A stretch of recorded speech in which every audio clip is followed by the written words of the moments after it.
सालों पहले एक नगर का राजा अपने राज्य में रात को अपना रूप बदलकर घूमता था। वो रूप बदलने के बाद लोगों से मिलकर अपने यानी राजा के बारे में जानने की कोशिश करता और उनकी समस्याओं को समझता था। एक रात जब वह नगर घूम कर आया तो अचानक जोर से बारिश होने लगी। उसने देर किए बिना एक गरीब के घर का दरवाजा खटखटाया। राजा के दरवाजा खटखटाने के बाद घर से एक व्यक्ति निकला। वह एक गरीब किसान था जो अपनी पत्नी और बच्चों के साथ रहता था। बारिश तेज थी तो किसान ने राजा को अंदर आने के लिए कहा। राजा ने घर में जाने के बाद पूछा, क्या आप मुझे कुछ खिला सकते हैं? मुझे बहुत तेज भूख लगी है। वो गरीब किसान और उसका परिवार 3 दिनों से भूखा था और उसके घर में एक भी दाना अन्न का नहीं था। किसान के मन में हुआ कि भले ही हम भूखे हैं, लेकिन अपने मेहमान को यूं भूखा नहीं रख सकते। अब किसान ये सोचकर बेचैन हो गया कि अपने मेहमान का पेट कैसे भरा जाए। तभी उसने घर के सामने वाली दुकान से चावल चुराने की तरकीब सोची।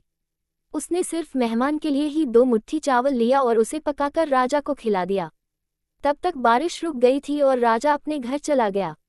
दूसरे दिन दुकान का मालिक अनाज की चोरी की शिकायत लेकर राजा के पास गया।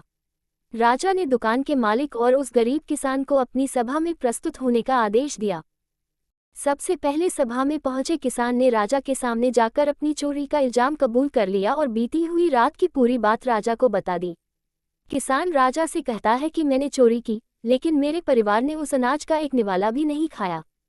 गरीब किसान की बातें सुनकर राजा बहुत दुखी हुआ और उसने किसान को बताया कि अतिथि के रूप में मैं स्वयं तुम्हारे घर आया था।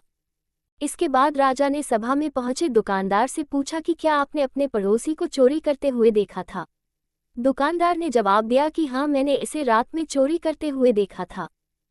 दुकानदार की बात सुनने के बाद राजा कहता है कि इस चोरी के लिए मैं पहले जिम्मेदार हूँ और फिर दूसरा तुम हो, क्योंकि तुमने अपने पड़ोसी को अनाज की चोरी करते हुए देखा, मगर कभी उसके भूखे परिवार को नहीं देखा।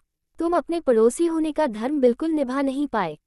इतना कहने के बाद राजा ने दुकानदार को सभा से जाने के लिए कह दिया और किसान की अतिथि निष्ठा भाव को देखकर उसे 2000 सोने के सिक्के इनाम के रूप में दे दिया।